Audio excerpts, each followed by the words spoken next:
Welcome everyone back into our kitchen, my Yiddish Mama Kitchen Bound. And we're very excited about this recipe. Well, I'm personally very excited because I'm doing it with my beautiful wife, Cara. Hello. And for those of you who don't know Cara, she is the chef in our family. And I come up with all these elaborate ideas and then I point. And then Cara goes and makes us delicious homemade Although food. you have learned how to make hummus, bread, pita, so it's not going to be like that for long. That is very true. So just lay down the gauntlet.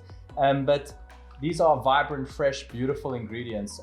Seldom do you see a breadboard looking so colorful and exciting.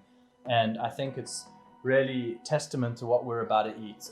This recipe we're about to make is sensational. It's called Shakshouka.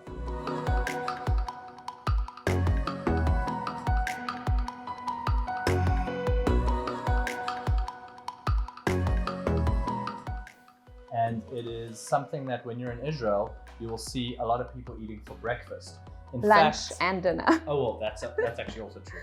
But when we were there, we went to Dr. Shakshouka, which is a famous shakshukaria, if you want to call it that. Oh, Yep. I like that. I think I've just invented a word, shakshukaria.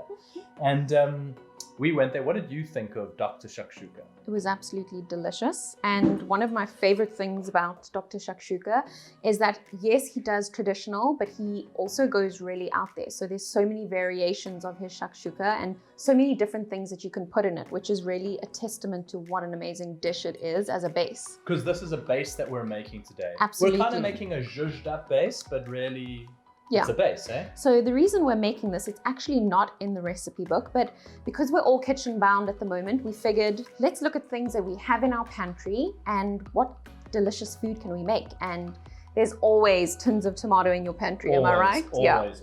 So today we're going to use them, and we're using some eggs as well, which is another thing that's always in your fridge or in your pantry.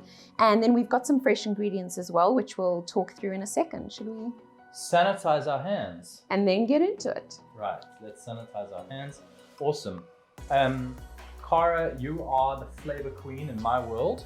And I know that because every time you cook anything, you pack so much flavor into a dish. That is and true. it's always delicious. That's your Portuguese heritage, your Mediterranean upbringing. Absolutely. So sorry for you all out there that didn't get to marry Cara. I did, so I get to eat her food. And I want to know, what are you going to start doing?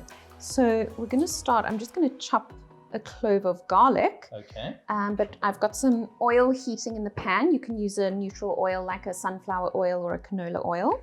Awesome. I'm just going to So garlic is very prevalent in our home. Cara being Portuguese and me loving garlic too. It's just such a wonderful thing to cook with. Shakshuka is one of those things that almost feels like the dish was originated as a poor man's kind of throw together, but it is anything but. It's royalty in a pan.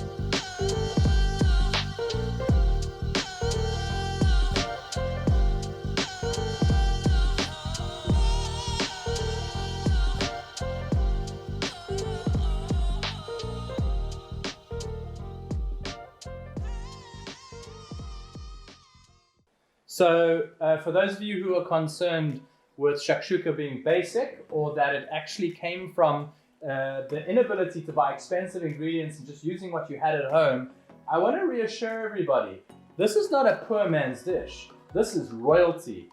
Even though you're using very few ingredients and it doesn't cost you much, this is sensational. And I consider it to be a treat rather than being plan B. This is 100% a plan A recipe.